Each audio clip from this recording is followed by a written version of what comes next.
Hejka, z tej strony Cebulka. Midnight już bliziutko, dlatego kontynuujemy naszą serię wyboru maina do nowego dodatku. W poprzednim odcinku omówiliśmy sobie healerów, dlatego jak go jeszcze nie widzieliście, albo macie ziomusia, który powinien obejrzeć, no to dajcie mu znać. A jeśli szukacie depsów, to na kanale też już jest kilka propozycji, a dzisiaj porozmawiamy sobie o tankach. Przedstawię to, czego możecie spodziewać się po nich w praktyce na endgame Midnight, wraz ze wszystkimi zmianami i Apex talentami. Każdy spec będzie przedstawiany w losowej kolejności, a ja ocenię je moją subiektywną opinią na dwa sposoby w skali od 1 do 3 kaczek na podstawie najczęściej zadawanych mi pytań. Czyli po pierwsze pod względem frajdy, gdzie 3 kaczki to największa frajda, a po drugie pod względem trudności, gdzie 3 kaczki to najtrudniejszy spec. Ważnym midnightowym założeniem będzie to, że tak naprawdę wszystkie inne speki, tak też tanki, zostały bardzo uproszczone, a co za tym idzie, rotacja depsowa tanków nie będzie zbyt skomplikowana. Oznacza to, że gdy będę oceniać mój odczuwalny poziom trudności, to będziemy zakładać, że korzystamy z całego arsenału, który spek posiada, aby lepiej przedstawić potencjalny skill ceiling tego speka, a nie tylko to, jak się danym spekiem robi damage. Pamiętajcie, że cokolwiek nie wybierzecie do grania, tak naprawdę każdy spek jest w stanie i skończyć Mythic Rite, i robić bardzo wysokie klucze na podstawie testów dokonywanych w endgame'ie w becie. Balans i cyferki są zmienne, ale gameplay zazwyczaj pozostaje taki sam. Dziękuję też i witam wszystkich nowych wspierających, subskrybujących i lajkujących kanał Cebulki, bo pozwalacie mi rozkwitać i propagować dobre słowo o World of Warcraft w Polsce. A teraz zaczynajmy. Jeśli jesteś DPS mainem, no to będziesz teraz w domu. Vengeance Demon Hunter został bardzo mocno uproszczony w swoich defensywnych warstwach i to, jak się nim będzie grać, będzie zdecydowanie prostsze, a czasami może i będzie można stwierdzić, że zbyt proste. Grając tym spekiem będziemy zarządzać 2 resursami, Fury oraz duszami, które będziemy głównie generować za pomocą umiejki Fracture. To będzie teraz już domyślną umiejętnością, a nie talentem jak wcześniej. Wydawać je będziemy na przede wszystkim 2 umiejki. Soul Cleave, które to teraz nie jest już skapowane na 5 targetów, zatem radujmy się. Oraz Spirit Bomb, który przestał być ciężko dostępnym talentem i stanie się raczej obowiązkową umiejką Dehacraft, szczególnie, że dawny talent Soul Barrier został wbudowany w efekt Spirit Bomby. No właśnie. No i to w sumie tylko tyle. Posiadamy umiejkę na krótkim cooldownie Fell Devastation, która zwykle pozwalała nam wchodzić w darmową krótką metamorfozę jako defensywno-ofensywny cooldown, lecz nie będzie to już istnieć, bo skasowany został talent Demonic, który za to odpowiadał. W zamian za to dostaliśmy fajny i silny nowy Apex talent zwany Untethered Rage. Ten zaś da nam szansę na proc podczas wydawania naszych dusz na Soul Cleave czy Spirit Bomb, który pozwoli nam włączyć ręcznie skróconą wersję naszej metamorfozy, która swoją drogą ma teraz tylko 2 minuty cooldownu, bez wrzucania jej w cooldown, zatem w praktyce mechanika będzie zbliżona, choć jednak ciekawsza i lepsza niż wcześniejszy Demonic z racji zwiększonego ogólnego możliwego uptime'u metamorfozy. Aby wesprzeć nasze okna damage'owe, dostaliśmy do tego talent Vengeful Beast, co pozwoli nam na małe okna burstowe, gdy połączymy sobie nasze krótkie mety z wybuchami Spirit Bomb. Straciliśmy natomiast niestety umiejkę The Hunt, a co za tym idzie wszelkie związane z nią fajne, resetujące się interakcje z 3. sezonu The War Within, co jest bardzo smutne. Oznacza to też, że aby użyć ulepszonego rzutu glewią dzięki drzewku Aldraki River, to zamiast włączać to Huntem, będziemy to teraz robić cooldownem Sigil of Spite. Drzewko Aldraki oprócz tego dostało dodatkowe źródło generacji dusz dzięki Broken Spirit, drugi efekt setówki z 3. sezonu, czyli Bladecraft, a sam pasywny efekt Thrill of the Fight został zmieniony do mało ciekawego buffa do Reverse Glaive oraz małego haste buffa. Drzewko te dalej będzie w porządku dzięki jego możliwościom tzw. funnel depsa, czyli w uproszczeniu mówiąc, im więcej potworów będziemy bić wokół naszego main targetu, tym mocniej będziemy bić nasz główny target. Niemniej jednak straciło ten fajny element gameplayowy wokół resetów The Hunt i częstych River combo, zatem uważam, że no troszkę mniej ciekawe teraz to jest do grania, nawet jeśli będzie efektywne.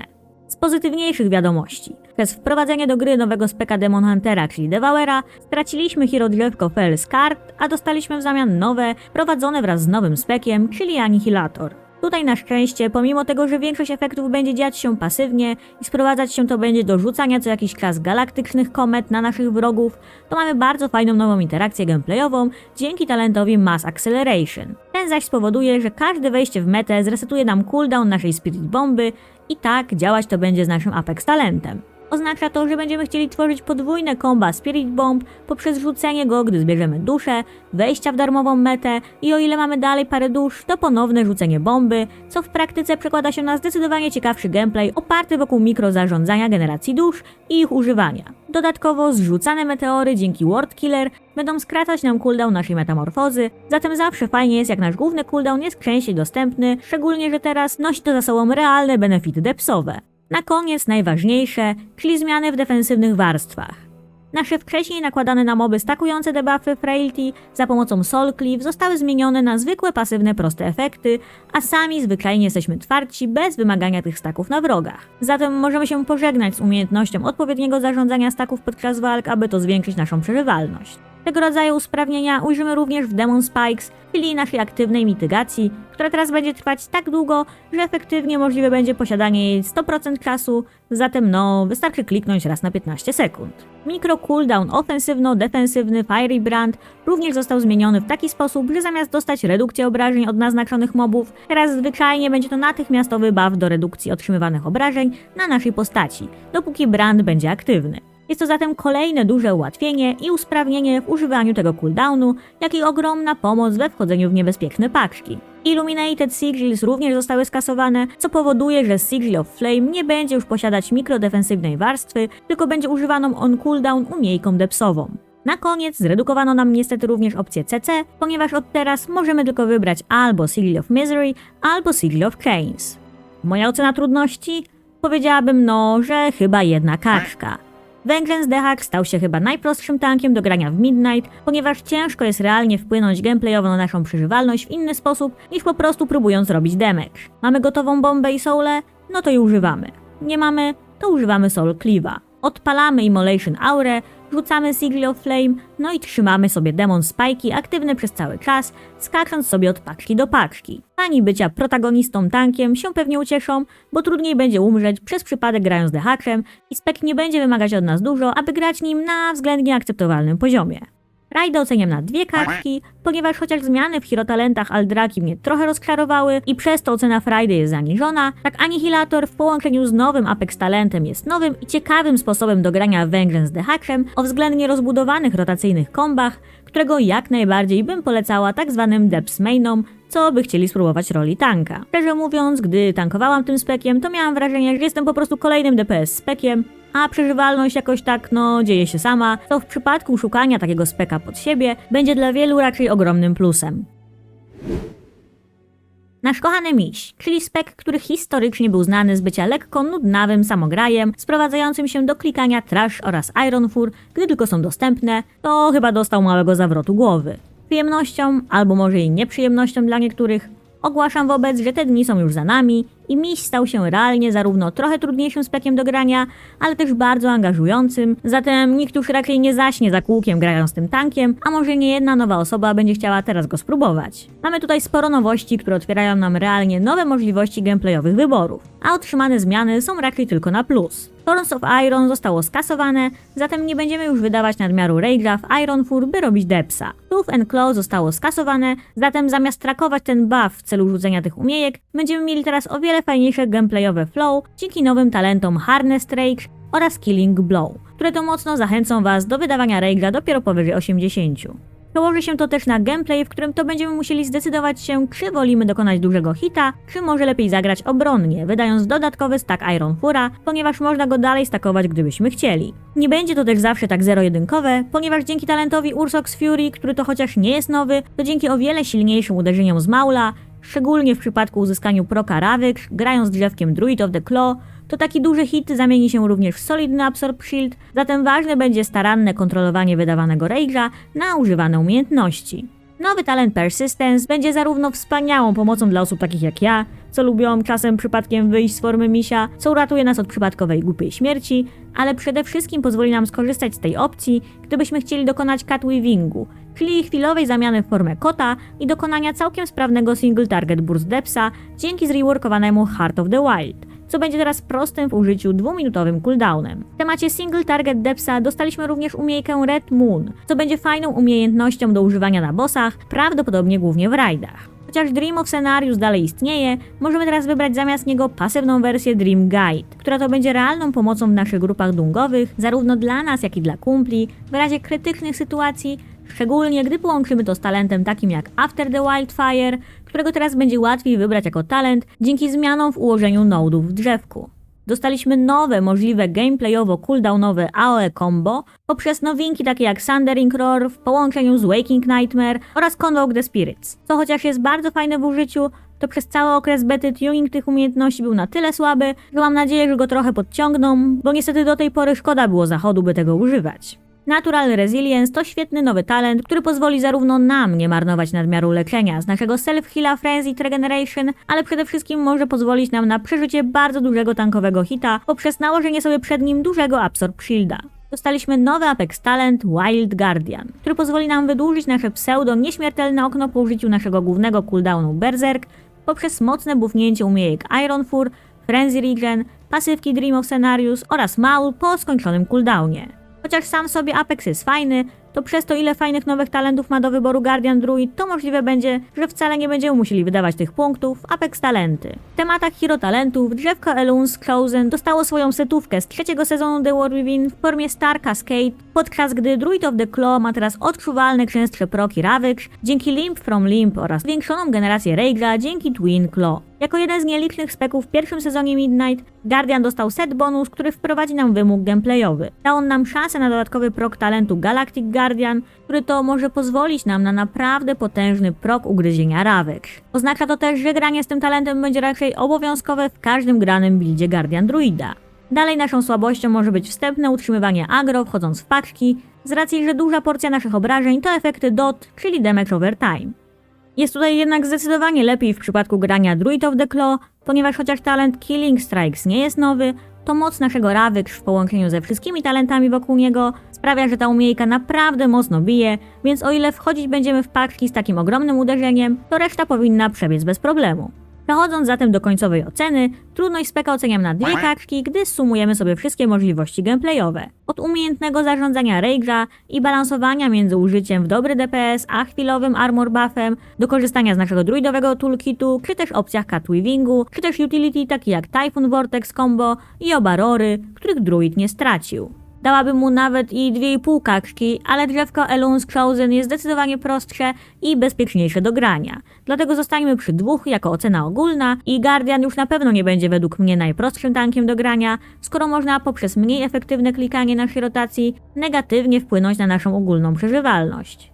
Albo dobra, niech będzie 2,5, przez jednak większe problemy z utrzymaniem aggro wchodząc w pulki niż inne tanki. Pride SPK tym samym oceniam na 3 kaczki, co może niejednego zaskoczyć, ponieważ szczerze mówiąc min-maxowanie rotacji depsowej, jak i możliwości w drzewku Druid of the Claw to potrafią być zarówno bardziej złożone, jak i satysfakcjonujące niż w niejednym DPS speku. I osobiście bawiłam się na misiu świetnie i mogę zdradzić, że jak najbardziej widzę siebie w niedalekiej przyszłości jako Haranirka Guardian Druid, bo mi się te lekko głupkowate nowe formy druidowe bardzo podobają. Nikogo raczej nie powinno zdziwić, że w ramach midnightowych pruningów Blood Dead Knight został mocno ułatwiony w swoim gameplayu, jak i defensywnych warstwach odpowiedzialnych za jego przeżywalność. Chociaż tętno nam teraz trochę spadnie grając tym spekiem, to jednak dalej pozostanie to Blood Dead Knight, czyli będziemy teoretycznie nieśmiertelni, dopóki nie umrzemy na jednego hita, a grać będziemy bardzo reakcyjnie. Polegać to będzie na utrzymywaniu stacków Bone Shield i najpierw otrzymaniu damage'u na twarz, a potem leczeniu się z niego za pomocą umiejętności Death Strike, której leczenie skaluje się z sumą otrzymanego damage'u w ostatnich 5 sekundach. Na dzień dobry najważniejszym usprawnieniem będzie usunięcie wszelkich mechanik ofensywno-defensywnych w postaci używania naszych armor stacków Bone Shield do włączania umiejętności takich jak Tombstone czy Bone Storm, bo zwyczajnie zostały one skasowane i chociaż Rune Tap nie był związany z tą mechaniką, to jego również już nie zobaczymy, zatem jest to potencjalnie o 3 przyciski mniej do naciskania. To co zostało, czyli zmieniony Insatiable Blade, sprowadzi nasz główny cooldown Dancing Rune Weapon do stałego czasu odnowienia o długości 1,5 minuty, zamiast być skracanym wtedy, gdy traciliśmy staki armora podczas walki, co było na pewno średnio zabawne w sytuacjach, gdy drugi tank na przykład tankował bossa w rajdzie, a nas nikt nie bił, przez co cooldown się nie skracał. W tematach Rune Weaponu Blood Mist to nowy fajny talent, który koneserzy Shadowlandsów powinni kojarzyć, chociażby z animacji. Wzmocni nasz główny cooldown zarówno defensywnie, jak i ofensywnie, a co ważniejsze dla niektórych, będzie miał fajną, wentyrowo-wampirzą animację podczas trwania efektu. Mass Grip Gorfin's Grasp dostał wbudowany efekt Silence na 3 sekundy oraz powrócił do nas po krótkich wakacjach w 3. sezonie The War Within Abomination Limb. Problem taki, że obie te opcje dzielą punkt talentu, zatem pomimo powrotu Abomination Limb, to jednak nie możemy go mieć jednocześnie z Mass Gripem. Deadly Reach to mile widziany nowy talent, który był już wcześniej setówką, pozwalający nam na uderzenie dodatkowych targetów Death Strike'em, co zdecydowanie zwiększy nasz depth w AoE, ponieważ jesteśmy zawsze zmuszeni go używać, nieważne ile targetów by było.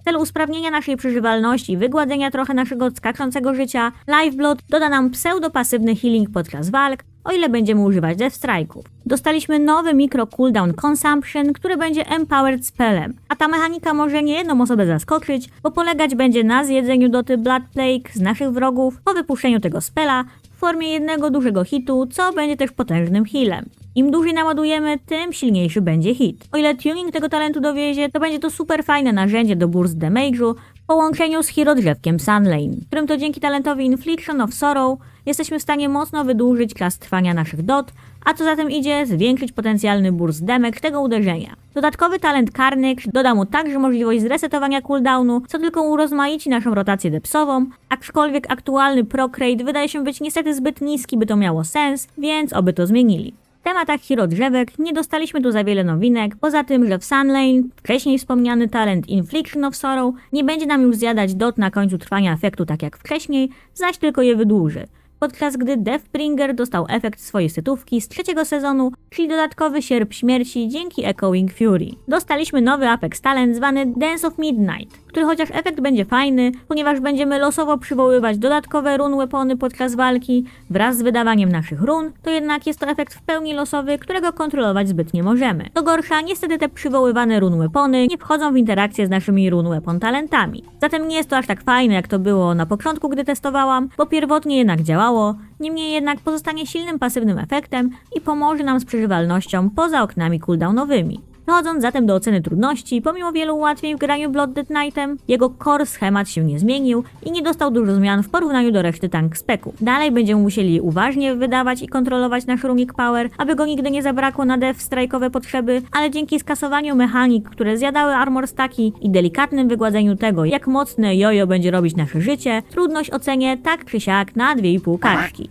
Bo przynajmniej nie są to 3 kaczki. Jego gameplay jest tak naprawdę stosunkowo prosty, ale nadal przez naturę naszego designu łatwo jest się wywrócić, jak się nie będzie uważać. Killerzy częściej niż nie będą ignorować stan naszego zdrowia w razie kłopotów, bo tylko ci lepsi wiedzą, że to co powinni przede wszystkim śledzić to ilość dostępnego naszego runic powera, a nie procent naszego zdrowia, podczas gdy ci mniej doświadczeni zwyczajnie raczej was nie ratują, bo wyjdą z założenia, że sobie poradzicie, bo tak są uczeni, gdy grają z Death Knightami, by się zbytnio nimi nie przejmować. Te elementy powodują, że to na pewno nie będzie odpowiednie dla początkujących tanków. Przechodząc zatem do frajdy, gdy się już wie co się robi, to jak zawsze Blood Dead Knight to bardzo satysfakcjonujący tank protagonista do grania, szczególnie dla mnie z nowo dodanym Consumption, bo dopóki się nie umrze na one-shota, to jednak można czuć niezłą adrenalinkę gameplayową i tylko mówić ziomkom don't worry bro, I got this.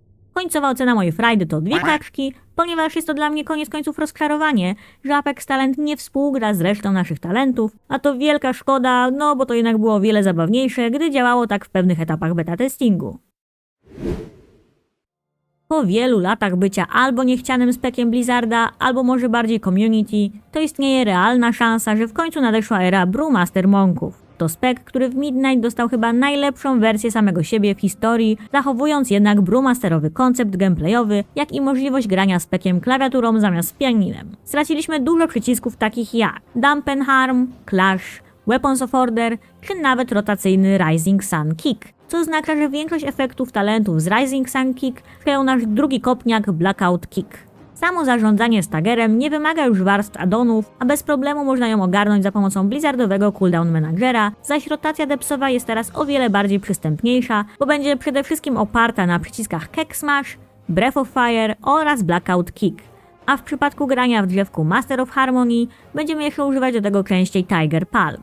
Tak jak Death Knight najpierw przyjmuje hity na twarz, a później się z nich leczy, my będziemy je przyjmować, a damage z nich będzie na nas rozrzucony w czasie w formie doty stagger. Celem będzie zatem używać naszych różnych umiejek, aby zredukować lub czyścić ten poziom staggera, co przełoży się w praktyce na dość bezpieczny gameplayowy design, bo życie nigdy nie powinno nam magicznie spaść do zera w 3 sekundy i będziemy mieć zawsze chwilę, by zareagować na otrzymywany damage i ewentualnie coś użyć. Purifying Brew teraz będzie mieć zawsze minimalny efekt leczący, nawet jeśli mamy mało staggera, a Celestial Infusion to teraz prostszy w użyciu Heal na Absorb Shield bez wymaganych staggerowych mechanik. Staggering Strikes to nowy efekt naszego depsowego kopniaka Blackout Kick, który dodatkowo bardzo zwiększy naszą przeżywalność dzięki skalowaniu się wraz z utratą procentu zdrowia. Cooldown Exploding Kek teraz dodatkowo będzie resetować nasz Kek Smash, a także posiada do wyboru 2 nowe fajne talenty. Jeden pozwoli nam przyzwać ogniowe, damage'ujące tornadka, a drugi po ponownym naciśnięciu przycisku rzuci we wrogów kolejnymi pustymi beczkami i co ważniejsze, każda trafiona zredukuje cooldown wszystkich naszych piwnych umiejek, co będzie się super łączyć z naszym Apexem. A skoro w temacie,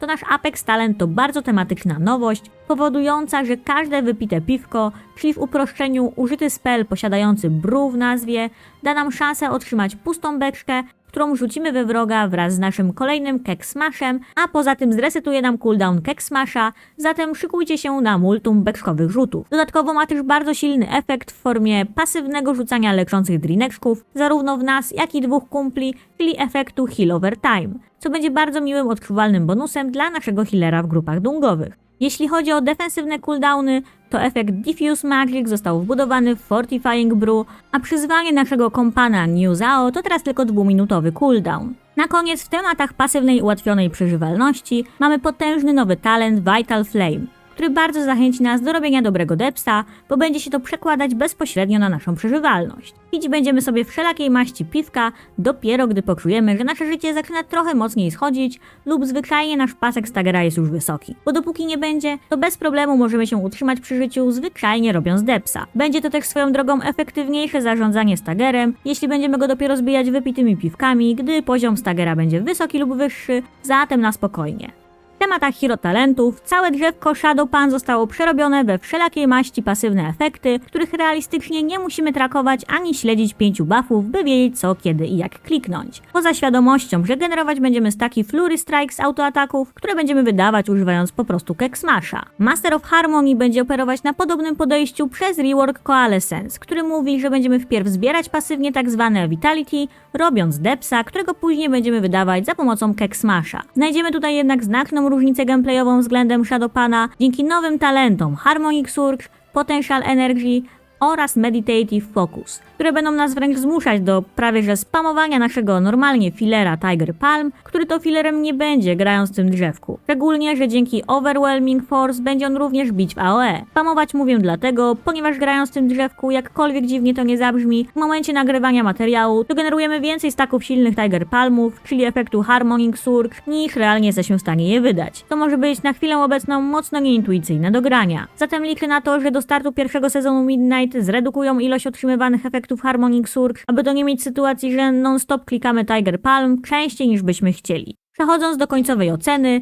trudność speka oceniam teraz na 2 kaczki i bazując na informacjach, które udało mi się zebrać, będzie to historycznie najprostsza odmiana Brewmastera, jaka kiedykolwiek powstała. Zatem w końcu wszystkie osoby, co chciały spróbować zagrać tym fajnym stagger spekiem, będą mogły to zrobić bez chwytania się za głowę, że nie rozumieją co i kiedy powinni kliknąć. Frajdę speka oceniam na 2,5 kaczki, ponieważ zabawa ze staggerem, jak i robienie depsa, no i rzucanie beczek jest naprawdę zabawne, a dzięki fajnemu Apexowi będziemy mieć też fajne efekty w grupie, pomimo jednak bycia tankiem o małej ilości utility względem innych.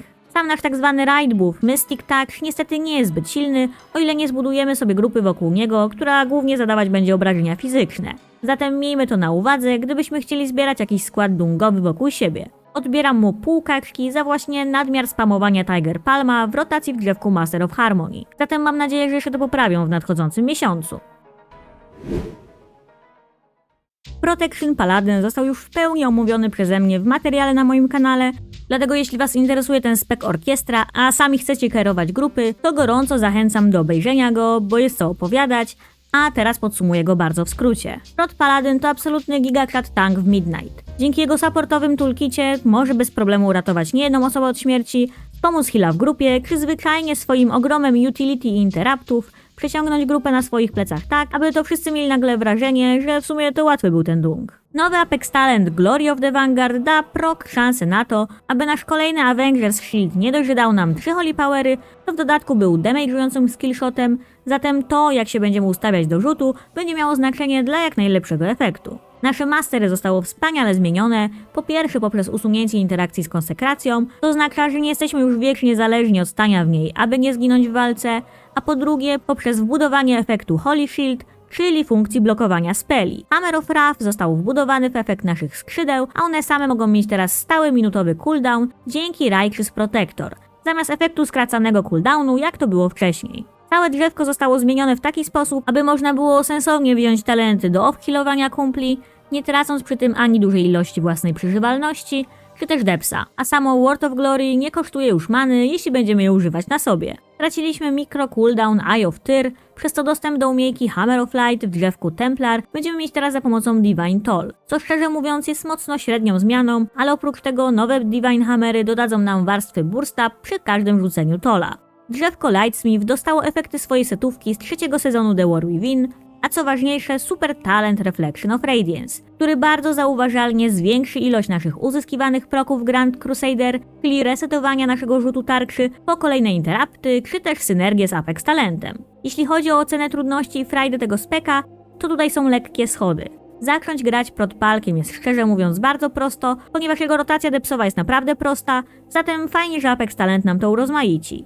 Natomiast przez nasz ogrom możliwości supportowo-utility wraz z przeżywalnością, która w dużym stopniu zależna jest od umiejętnego rotowania defensywnych cooldownów, jak i dość niską pasywną wytrzymałością względem innych tanków, to różnice zarówno w gameplayu, jak i tym, jak efektywny potrafi być protpalek, będą bardzo zauważalne. Trudność, jak i frajdę z PK oceniam zatem na 3 kakszkalaw, czyli nazwijmy to chwiejnymi kakszkami. Uważam, że jeśli nie będziemy wykorzystywać pełnego potencjału klasy, to wtedy trudność, jak i frajda z PK byłaby na poziomie 1 kakrzki. Zatem moja ocena będzie się skalować aż do 3 i będzie zależna od tego, jak dobrze będzie ktoś grał tym spekiem. Jeśli chcesz realnie móc ratować klucze w pojedynkę, podoba Ci się koncept i możliwości supportowe i nie boisz się gameplayowego wyzwania, przynajmniej do pewnego poziomu, to Prot Paladin to spek dla Ciebie. Jeśli wolisz sobie potankować bardziej na chillku i nie czuć presji grupy, która liczy, że wszystko samemu ogarniesz, to może lepiej warto zagrać kimś innym. Prot Warriorem dalej będziemy grać generując rage z otrzymywanych obrażeń, z autoataków czy też użytych umiejek i wydawać go będziemy albo w celu zadania obrażeń za pomocą Revenge czy Execute, albo defensywnie w Ignore Pain. Chociaż dostał sporo zmian czy też mini reworka w 3. sezonie The War Within, to wchodząc w Midnight, tak czy siak możemy się spodziewać kolejnych fajnych nowinek, szczególnie w swoim utility, które powinny ucieszyć niejednego warriora, od których sobie zaczniemy. Fear Intimidating Shout nie ma już limitu na ilość wrogów, zatem będzie to teraz pełnoprawny AOECC, szczególnie, że dzięki dodatkowemu wbudowanemu spowolnieniu o 70%, to w razie czego potwory nie powinny uciec zbyt daleko. AOE spowolnienie Piercing Howl ma teraz dodatkowo wbudowany mini movement speed buff dla wszystkich kumpli dookoła, co będzie bardzo mile widziane, skoro umiejka ma tylko 30 sekund cooldownu. Fearless pozwoli nam na ściągnięcie z siebie spowolnień przy użyciu Berserker's Rage. Oszczepnik to potężny nowy talent, który da każdemu warriorowi zasięgowy silence co 45 sekund przy użyciu Wrecking Throw. Zanim powiecie, że to flashbacki z Wietnamu, z PvP Glyphu, z klasika, to ten efekt nie będzie działać w PvP. Ring Cry dostał mocnego buffa, gdy będzie używany w środowiskach dungowych, zatem przestanie być mało znaczącą umiejką, a realnie fajnym pomocnym cooldownem grupowym. Battlefield Commander to nowy talent, którego wybranie zbufuje wszystkie wcześniej wymienione umiejki wraz z małym buffem do attack powera dla nas samych, aby zachęcić do jego wyboru. Straciliśmy DPS cooldown Thunderous Roar, ale w zamian za to Champion's Spear posiada teraz możliwość doskoku do rzuconej dzidy, gdy naciśniemy na przycisk jeszcze raz. Coś jak umiejka Tyraela z Heroes of the Storm, zatem pozdrawiam zarówno ziomeczków z Hotsa, jak i paladynów, którzy do tej pory wierzyli, że to oni kiedyś dostaną taką umiejkę. Fueled by Violence oraz Brutal Vitality nie dzielą już punktu, zatem możemy mieć teraz oba te talenty jednocześnie. Mamy natomiast rzadszy dostęp do Bleeda Deep Wounds niż wcześniej, ponieważ Revenge już go nakładać nie będzie, zatem zmiana ta raczej to nie do końca buff do przeżywalności, aczkolwiek będzie to zależeć od granych buildów. ponieważ mamy teraz możliwość nakładania go za pomocą Execute, który dzięki talentowi Heavy Handed będzie również mini cleave'em, co tworzy nam możliwość nagrania buildem opartym bardziej wokół bleedów i Execute niż wcześniej. W tematach bleed buildów Thunderclap teraz może nakładać rend na wszystkie targety, a nie być ograniczonym do 5 co użycie. Nowinki w drzewku Colossus, które częściowo są efektami setu z trzeciego sezonu The War Within, pozwolą nam na nakładanie AoE Deep Woundsów co każde użycie naszego potężnego przywalenia Demolish. Mamy też wbudowany tak jakby gwarantowany buff do ich damage'u dzięki interakcji talentów Celerity's Conclusion i Cut to the Bone. Nasze drugie drzewko Mountain Pain nie dostało znacznych zmian, poza możliwością wydłużenia naszego głównego cooldownu Avatar dzięki Capacitance, zaś sam Avatar jest teraz częścią drzewka spekowego, a nie klasowego jak do tej pory. Na pomoc w temacie pasywnej przeżywalności przyjdzie nowy talent Stance Mastery, co da nam obronę przeciw bardzo dużym hitom w nas, o ile mamy włączony Defensive Stance. Anger Management został znerfiony i wymagać będzie teraz 2 razy więcej rage'a, aby skrócić nasze cooldowny Avatar oraz Shield Wall o sekundę. Na pocieszenie lub też nie, efekt Last Stand został wbudowany w Shield Walla, zatem jest o 1 cooldown mniej do zarządzania. Dostaliśmy nowy Apex Talent Phalanx, który to będzie nas zachęcać do zawsze używania Shield Slama po Thunderclapie, aby to zarówno zadać darmowy dodatkowy AoE damage, jak i nałożyć na trafionych wrogów debuff, który zwiększy naszą przeżywalność. Niby nic wielkiego, ale przynajmniej jest to jakiś rotacyjny element, a dodatkowa szansa na kryt z Shield Slama wspomoże nas w graniu Colossusem dzięki synergii z talentem Cut to the Bone. Prot Warrior według mnie nie będzie zbyt trudnym tankiem do grania, ale mimo wszystko posiadamy możliwość zamiany rage'a w defensywę zamiast DPS, a z używaniem tego to różnie czasem bywa w przypadku warriorowych tanków, co zwykle jednak chcą wiecznie robić depsa. Słaby punkt tego tank speka, czyli mitygacja obrażeń magicznych, to dalej coś, co istnieje i jako warrior jesteśmy o wiele słabsi na magic damage niż inne tanki.